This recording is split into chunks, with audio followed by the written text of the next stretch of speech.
ರಚಿ ಚೆನ್ನಾಗಿದ್ದೇನವ? 7 ದಿನ ಆಯ್ತವ ನಿನ್ ನೋಡಿ. ನಂದಾಕಿರು ಮಗಳ. ಹೆಂಗವನೇ ನಿನ್ ಗಂಡ? ಚಂದಾಕವನು ನಿನ್ನ ಚಂದಾಗಿ ನೋಡ್ಕೊತಾನೆ ಐದ.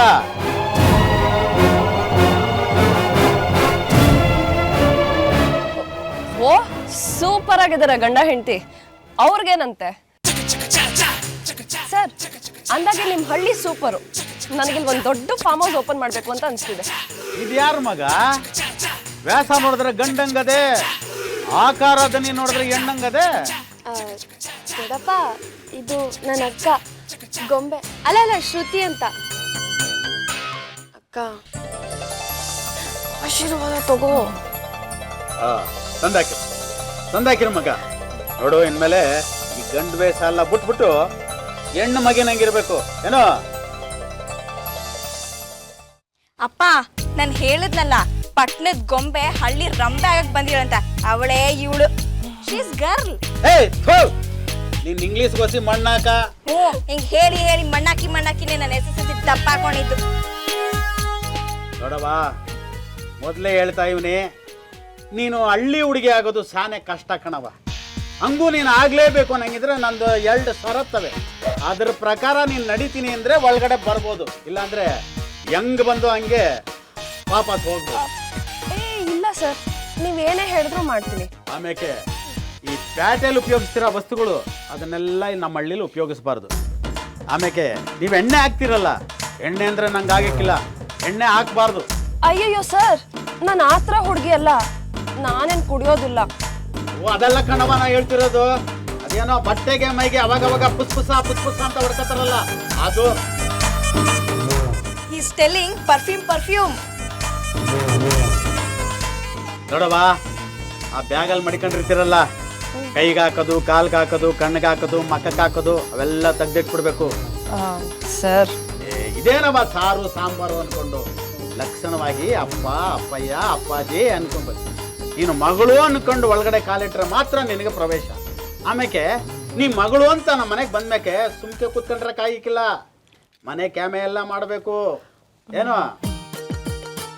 ಕೊನೆಯದಾಗಿ ಹಳ್ಳಿ ಬಾಳ್ಬೇಕು ಅಂತ ನಮ್ಮ ಹಳ್ಳಿ ಬಂದಿದೆಯಲ್ಲ, ಹಳ್ಳಿ ಬದುಕು ಏನು ಅಂತ ನಾನೇ ನಿನ್ಗೆ ತೋರಿಸ್ಕೊಡ್ತೀನಿ. ಪ್ಯಾಟೆ ಹುಡುಗಿಯಾಗಿ ನೀನು ಹಳ್ಳಿ ಹುಡುಗಿ ಆಗ್ಬೇಕು ಅಂತ ಬಂದಿದೆಯಲ್ಲ, ನನಗೆ ತಾನೇ ಸಂತೋಷ ಕಣವ. ಅಂದ್ರೆ ಹಳ್ಳಿ ಹುಡುಗಿ ಆಗೋದು ನೀನ್ ತಿಳ್ಕೊಂಡಷ್ಟು ಸುಲಭ ಅಲ್ಲ ಕಣವ. ನಿನಗಿದೊಂಥರ ಪರೀಕ್ಷೆ ಕಣವ. ಇದರಲ್ಲಿ ಗೆದ್ರೆ ಮಾತ್ರ ನಿನಗೆ ಹಳ್ಳಿ ಹುಡುಗಿ ಪಟ್ಟ. ಪರೀಕ್ಷೆ ತಾನೇ ಅಪ್ಪ, ಪಾಸ್ ಆಗ್ತಲ್ ಬಿಡು. ನೀನ್ ಅದೆಲ್ಲ ಪಾಸು, ಹಂಗೆ ಅವಳು ಆಯ್ತಾಳ. ನಾಳೆ ನಮ್ಮೂರ್ನಾಗೆ ಸಂಕ್ರಾಂತಿ ಅಂದ್ರೆ ಏನು ಅಂತ ಗೊತ್ತಾ? ಪಟ್ಟಣದ ಪರದೇಶಿಗಳು ಇವಕ್ಕೆಲ್ಲ ಗೊತ್ತಾಯ್ತವೆ ಹಬ್ಬಾರ್ ದಿನ ಅಂದ್ರೆ. ಮೂದೇವಿಗಳು ದೀಪಾವಳಿ ಬಂದ್ರೆ ಒಂದು ಮೇಣದ ಬಚ್ಚೆ ಹಚ್ತಾರೆ, ಉಗಾದಿ ಬಂದ್ರೆ ಹೊಸ ಬಟ್ಟೆ ಹಾಕತ್ತವೆ. ಇಷ್ಟು ಬಿಟ್ರೆ ಏನ್ ಗೊತ್ತು? ಸಂಕ್ರಾಂತಿ ಬಗ್ಗೆ ಹೇಳ್ತಾ ಹೋದ್ರೆ 2-3 ದಿನ ಆಯ್ತದೆ. ಆದ್ರೂ ಹೇಳ್ತೀನಿ, ಕೇಳಿಸ್ಕೊಳ್ಳಿ. ದಕ್ಷಿಣಾಯನದಿಂದ ಸೂರ್ಯ ಉತ್ತರಾಯಣಕ್ಕೆ ಕಾಲಿಡ್ತಾನೆ. ಉತ್ತರಾಯಣ ಅಂದ್ರೆ ದೇವತೆಗಳಿಗೆ ಹಗಲು, ರಾಕ್ಷಸರಿಗೆ ಕತ್ತಲಾಗಿರುತ್ತೆ. ದೇವತೆಗಳಿಗೆ ಹಗಲಾದ್ರಿಂದ ದೇವಾನುದೇವತೆಗಳಿಗೆ ಶಕ್ತಿ ಹೆಚ್ಚಿರುತ್ತೆ. ಭಕ್ತರು ಬೇಡ್ಕೊಂಡಿದ್ದಕ್ಕೆ ದೇವತೆಗಳು ತಥಾಸ್ತು ಅನ್ನೋ ಸಮಯ ಅದು. ಅದಕ್ಕೆ ಎಳ್ಳು ಬೆಲ್ಲ ಹಂಚಿ ಒಳ್ಳೊಳ್ಳೆ ಮಾತಾಡೋಣ ಅಂತಾರೆ ಈ ಹಬ್ಬ ದಿವಸ. ಕೆಟ್ಟ ಮಾತಾಡಿದ್ರೆ ಅದಕ್ಕೂ ದೇವರು ತಥಾಸ್ತು ಅನ್ಬಿಡ್ತಾನೇನೋ ಅಂತ ಎಲ್ಲರೂ ಒಳ್ಳೊಳ್ಳೆ ಮಾತಾಡಿ ಅಂತಾರೆ. ನಮ್ಮ ಸಂಪ್ರದಾಯದಲ್ಲಿ ಸೂರ್ಯನಿಗೆ ಗುರುವಿನ ಸ್ಥಾನ ಇದೆ. ಬೆಳಿಗ್ಗೆ ಬ್ರಹ್ಮ ಅಂತನೂ, ಮಧ್ಯಾಹ್ನ ವಿಷ್ಣು ಅಂತನೂ, ಸಂಜೆಗೆ ಶಿವ ಅಂತನೂ ಪೂಜೆ ಮಾಡ್ತಾರೆ. ಅವತ್ತು ಎತ್ತುಗಳಿಗೆಲ್ಲ ಶೃಂಗಾರ ಮಾಡ್ತಾರೆ. ನಮ್ಮ ಹೆಣ್ಣು ಮಕ್ಕಳು ಮಡಿಯಾಗಿ ಹೊಸ ಬಟ್ಟೆ ತೊಟ್ಕೊಂಡು, ಹೊಸ ಗಾಜಿನ ಬಳೆ ತೊಟ್ಕೊಂಡು ದೇವ್ರಿಗೆ ಪೂಜೆ ಮಾಡ್ತಾರೆ. ಹಸುಗಳನ್ನ ಕಿಚ್ಚಾಯಿಸ್ತಾರೆ. ಒಟ್ಟಿನಲ್ಲಿ ಸಂಕ್ರಾಂತಿ ಹಬ್ಬ ಅಂದ್ರೆ ದೇವತೆಗಳು ಮನುಷ್ಯರೆಲ್ಲರಿಗೂ ವರ ಕೊಡೋ ಹಬ್ಬ. ಈ ಹಬ್ಬದಲ್ಲಿ ನೀನು ಮನಸ್ಸಿಟ್ಟು ದೇವರನ್ನ ಬೇಡ್ಕೊಂಡ್ರೆ ಎಲ್ಲ ಫಲಿಸ್ತದೆ. ಮೈ ಬಗ್ಸಿ ದುಡಿದ್ರೆ ಐಶ್ವರ್ಯ, ಸಿರಿ, ಸಂಪತ್ತು ಎಲ್ಲ ದೊರಕುತ್ತೆ ಕಣವ. ನಾಳೆ ಹಬ್ದಾಗೆ ನೀ ಸಿಹಿ ಅಡಿಗೆ ಮಾಡಿ ಜನರ ಮನಸ್ಸನ್ನ ಗೆದ್ರೆ 10 ಊರ್ನ ಗೆದ್ದಂಗೆ. ಸರಿ ಅಪ್ಪಾಜಿ, ನಿಮ್ಮ ನಂಬಿಕೆನ ನಾನು ಉಳಿಸ್ಕೋತೀನಿ. ಆಯ್ತು ಕಣವ. ಗೌರ, ಏ ಗೌರ, ಮನಿಗೆ ಮಗ ಬಂದದೆ, ಆರ್ತಿ ತತ್ತಾರೆ.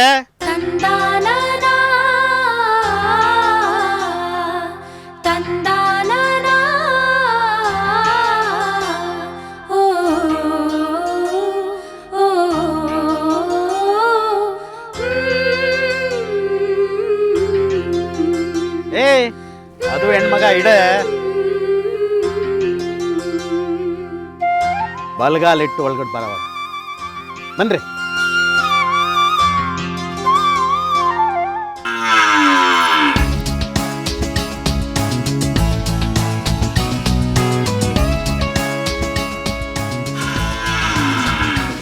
ಇದೇನೇ ಇದ್ದಿದ್ದು? ಮನೆ ಒಳಗಡೆ ಹಸು ಕಟ್ಟಿದ್ದಾರೆ. ಯಪ್ಪ, ಗಬ್ಬು ವಾಸನೆ. ಅಯ್ಯೋ, ಅದು ಗಬ್ಬು ವಾಸನೆ ಅಲ್ಲಮ್ಮ, ಗೊಬ್ಬರದ ವಾಸನೆ. ಅಲ್ಲಮ್ಮ, ಈ ಹಸು ಮನೆ ಹೊರಗಡೆ ಮಾಡಿದ್ರೆ ಆಗ್ತಿರ್ಲಿಲ್ವಾ? ಯಪ್ಪ, ಈ ಗಬ್ಬು ವಾಸನೆ ಅದು ಹೇಗಾದ್ರೂ ತಡ್ಕೊಂಡಿರ್ತಿರೋ, ಉಸಿರು ಕಡ್ದಂಗೆ ಆಗಲ್ವಾ? ತಪ್ಪು ಮಗಳೇ, ರೈತಾಪಿ ಜನರಿಗೆ ಹಸುಗಳು ಎತ್ತುಗಳು ದೇವರ ಸಮ, ಹಂಗೆಲ್ಲ ಅನ್ಬಾರ್ದು. ಬಸವಣ್ಣ ಮುನ್ಸ್ಕೊತಾನೆ. ಅಲ್ಲಮ್ಮ, ಈ ಮನೆ ಹೊರಗಡೆ ಮಾಡಿದ್ರೆ ಚೆನ್ನಾಗಿರ್ತಿತ್ತು ಅಂದೆ ಅಷ್ಟೇ. ಅದಕ್ಕೆ ಕೊಟ್ಟಿಗೆ ಅಂತಾರಮ್ಮ. ಒಳಗೆ ಬರುತ್ತೆ ಎಡಭಾಗದಲ್ಲಿ ಈಶಾನ್ ಮೂಲೆ. ಈಶಾನ್ ಮೂಲೆಯಲ್ಲಿ ಹಸು ಕಟ್ಟಕ್ಕೆ ಕೊಟ್ಟಿಗೆ ಮಾಡಿರ್ತಾರೆ. ಈಶಾನ್ ಮೂಲೆ ದೇವರ ಮೂಲೆ ಸಮ. ಈಶಾನ್ ಮೂಲೆಯಲ್ಲಿ ಹಸು ಕಟ್ಟಿರೋದ್ರಿಂದ ಪ್ರತ್ಯಕ್ಷ ಅದು ನಾವು ಕಾಮಧೇನು ಅಂತ ನಂಬಿರೋದ್ರಿಂದ ಅದು ನಮಗೆ ದೇವರ ಸಮ. ಅದು ನಮಗೆ ದೇವಸ್ಥಾನ ಇದ್ದಂಗೆ. ನಾವು ಮರಿದವರು ಬಲಗಡೆಯಿಂದ ಎದ್ದೇಳ್ತೀವಿ. ಹಂಗೆ ಎದ್ದು ಹಸು ಮುಖ ನೋಡಿದ್ರೆ ದಿನಪೂರ ಯಾವ ವಿಘ್ನ ಇಲ್ದಂಗೆ ಅಚ್ಚುಕಟ್ಟಾಗಿ ನಡೀತದೆ. ನಮಗೂ ನಮ್ಮ ಮನೆತನಕ್ಕೂ ಒಳ್ಳೇದಾಗ್ತದೆ. ಹಸು ಅಂದ್ರೆ ಪ್ರತ್ಯಕ್ಷ ದೇವರ ಸಮ. ಈ ಹಸುವಿನ ಶಕ್ತಿ ಎಷ್ಟು ಅಂದ್ರೆ, ಈ ಹಸು ಕಟ್ಟೋ ಕೊಟ್ಟಿಗೆ ಇರೋದ್ರಿಂದಲೇ ಪೀಡೆ ಪಿಶಾಚಿ ಯಾವುದು ಒಳಗೆ ಬರಕ್ಕಿಲ್ಲ. ಹಸು ದೃಷ್ಟಿ ತಾಕ್ತು ಅಂದ್ರೆ ಪೀಡೆ ಪಿಶಾಚಿಗಳು ಎಲ್ಲ ಓಡ್ ಹೋಗ್ತವೆ. ಅದರಿಂದ ಈ ಮನೆ ಶಾಂತವಾಗೂ ಯಾವ್ದು ಋಣಾತ್ಮಕ ಅಂಶ ಇಲ್ದಂಗೆ ಇರುತ್ತೆ. ಹಂಗಂದ್ರೆ ನೆಗೆಟಿವ್ ಎನರ್ಜಿ ಮನೆಗೆ ಬರಲ್ಲ. ಅಮ್ಮ, you stop, I will explain. You know, this of cow is very important to us. ಏನ್ ಅದನ್ನ ಕೆಟ್ಟದಾಗ ಹೇಳ್ತೀಯ? ಸ್ವಚ್ಛವಾಗನ್ನು ಗೋಮೂತ್ರ ಅಂತ. ಹೂಮಾ, ಅದೇ ಆ ಗೋಮೂತ್ರನೇ ಮನೇಲಿ ಚುಮ್ಸೋದ್ರಿಂದ ಮನೆ ಪವಿತ್ರವಾಗಿರುತ್ತೆ ಅನ್ನೋದು ನಂಬಿಕೆ. ಅದೇ ಈ ದಿಸ್ ಕೌ ಮನೇಲಿ ಗೋಮೂತ್ರ ಮಾಡೋದ್ರಿಂದ ಪವಿತ್ರವಾಗಿರುತ್ತೆ ಮನೆ. ಅಂಡ್ ಯು ನೋ, ನಾವು ಒತ್ತಾರನೆ ಎದ್ಬಿಟ್ಟು ಮಿಲ್ಕ್ ಕರಿತೀವಿ. ಬಿಡು ಮಿಲ್ಕ್ ಟು ಮೊಸರು, ಮೊಸರು ಟು ಬಟರ್, ಬಟರ್ ನೆಕ್ಸ್ಟ್ ತುಪ್ಪ, ತುಪ್ಪ ಅಂದ್ರೆ ಆರೋಗ್ಯ, health is wealth. And you know, this cow giving ಸಗಣಿ, ಸಗಣಿನ ವಿ ತಟ್ಟಿಂಗ್ ಬೆರಣಿ, ಬೆರಣಿ ನಾವು ಗೋಬರ್ ಗ್ಯಾಸ್ ಆಗಿ ಯೂಸ್ ಮಾಡ್ತೀವಿ. ಅಯ್ಯೋ ಜಾನಿ, ನೀನ್ ಸಾಕು, ಬಾಯಿ ಮುಚ್ಕೊಂಡಿರೋ, ನಾನೇ ಹೇಳ್ಕೊಳ್ತೀನಿ. ಚಿನ್ನು ಹೇಳಿ ಬಿಡು, ಆದ್ರೆ ನೀವು ಕನ್ನಡದಲ್ಲೇ ಹೇಳಿ, ಪರವಾಗಿಲ್ಲ. ನಾನು ಇವತ್ತು ಕನ್ನಡ ಮಾತಾಡ್ತೀನಿ, ಇಲ್ಲ ಅಂದ್ರೆ ನಾವು ಫುಲ್ ಇಂಗ್ಲಿಷ್. ಇಬ್ಬರಿಗೂ ಅರ್ಥ ಆಗಕ್ಕಿಲ್ಲ ಈ ಮೂದೇವಿ ಭಾಷೆ. Mummy, you don't insult me. Shruti, you know, cow ಇಲ್ದೆ ನಾವಿಲ್ಲ, ಬುಲ್ ಇಲ್ದೆ ಹಳ್ಳಿ ಇಲ್ಲ. ಇವಾಗ ಗೊತ್ತಾಯ್ತಾ ಕೌ ಮಹಿಮೆ? ಸರಿ ಮಾತಾಡಿ ಸಾಕು.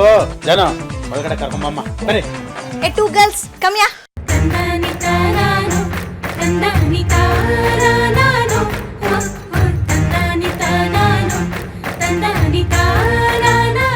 ಎ ಟು ಗರ್ಲ್ಸ್, ಇದೇ ನನ್ನ ಬ್ಯೂಟಿಫುಲ್ ರೂಮ್. ಬ್ಯೂಟಿಫುಲ್ ರೂಮಾ? 10 ಅಡಿ ಜಾಗ ಇದೆ, ಎಲ್ಲಿ ಅಂತ ಮಲ್ಕೊಳ್ಳೋದು? ಎಲ್ಲಿ ಬೇಕಾದ್ರೂ, ಇಷ್ಟೋ ಜಾಗ ಇಲ್ವಾ? ಹೋಗ್ಲಿ, ನಿಮ್ ರೂಮಲ್ಲಿ ಎ ಸಿ ಇದೆಯಾ? ಎಸಿನಾ? ಎಸಿ ಯಾಕೆ? ರೂಮ್ ಬಿಸಿ ಆಗಿದೆ, ಅಷ್ಟು ಸಾಕ್ತಾನೆ.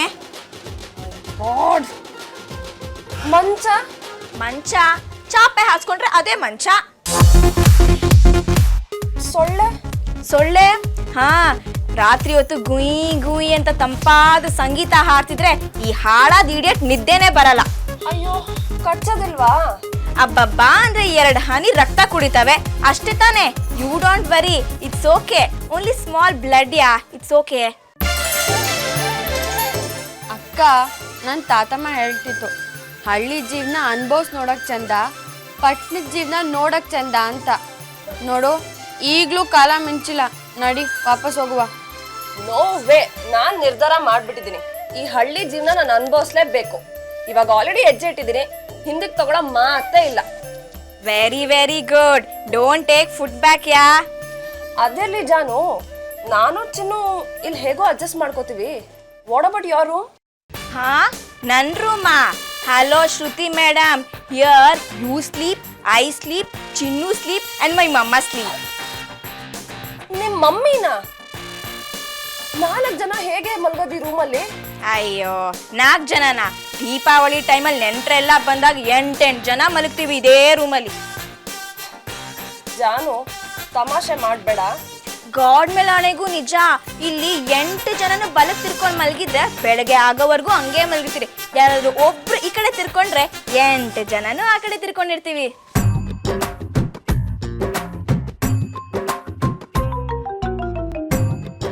ಏ ಬೇಬ್ಸ್, ಇನ್ನ ಕಿಚನ್ ಬಾತ್ರೂಮ್ ಎಲ್ಲ ನೋಡ್ಬೇಕು. ಬನ್ನಿ, ಇದೆ ನಮ್ಮನೆ ಕಿಚನ್.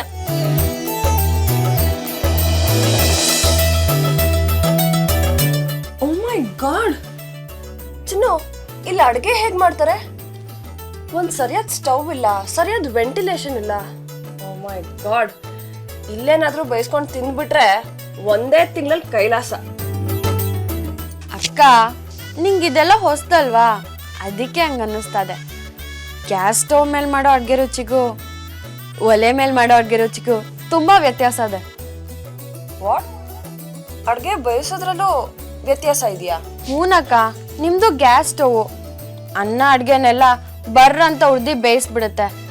ಆದರೆ ಒಲೆ ಮೇಲೆ ಅಡುಗೆ ಮಾಡಿದ್ರೆ ಅನ್ನ, ಧಾನ್ಯ, ಕಾಳು ಎಲ್ಲನೂ ರಸ ಬಿಡೋ ಹಾಗೆ ಬೇಯಿಸಿ ಅಡುಗೆ ಮಾಡ್ತಾರೆ. ಅದು ರುಚಿನೇ ಬೇರೆ ಅಕ್ಕ. ಆಮೇಲೆ ಒಲೆ ಮೇಲೆ ಅಡುಗೆ ಮಾಡೋದ್ರಿಂದ ಈ ಸೊಳ್ಳೆ ಕಾಟನೂ ಕಮ್ಮಿ ಆಯ್ತದೆ. ಸಗಣಿ ಬೆಣ್ಣೀಲಿ ಸುಡೋದ್ರಿಂದ ಒಂಚೂರು ಆರೋಗ್ಯನೂ ಸುಧಾರಿಸುತ್ತೆ ಅಂತ ನನ್ನ ತಾತಮ್ಮ ಹೇಳ್ತಿತ್ತು. ನಿಂತು ಅಡುಗೆ ಮಾಡೋದು ಪಟ್ಟಣದಾಗೆ, ಕೂತು ಅಡುಗೆ ಮಾಡೋದು ಹಳ್ಳಿನಾಗೆ. ಓ, ಅದಕ್ಕೂ ಒಂದು ರೀಸನ್ ಇದೆಯಾ? ಹೇಳು. ನಿಂತ್ಕೊಂಡ್ರೇನೋ ಕೂತ್ಕೊಂಡ್ರೇನೋ ಅದರಲ್ಲಿರೋ ವ್ಯತ್ಯಾಸ ಏನು? ಇದೇ ಕಣಕ್ಕ, ಕೂತು ಅಡುಗೆ ಮಾಡಿದ್ರೆ ಮೈಗೆ ವ್ಯಾಯಾಮ ಆಗುತ್ತೆ, ಸೊಂಟ ಬಿಗಿ ಹಿಡಿಯುತ್ತೆ. ಆದರೆ ನಿಂತು ಅಡುಗೆ ಮಾಡಿದ್ರೆ ಬೆನ್ನೂರಿಗೆ ತುಂಬ ತೊಂದರೆ ಆಗುತ್ತೆ ಅಂತ ನನ್ನ ತಾತಮ್ಮ ಹೇಳ್ತಿತ್ತು. ನಿಂತು ಅಡುಗೆ ಮಾಡೋರು ನರಭಕ್ಷಕರು, ಕೂತು ಅಡುಗೆ ಮಾಡೋರು ಮನುಷ್ಯರು. ಈ ಧಾನ್ಯ ಇದನ್ನೆಲ್ಲ ಕೂತ್ಕೊಂಡೇ ಬೇಯಿಸ್ಬೇಕು, ಆಮೇಲೆ ಮಾಂಸ ಇದನ್ನೆಲ್ಲ ನಿಂತು ಬೇಯಿಸ್ಬೇಕು ಅಂತಲೂ ಹೇಳಿತ್ತು.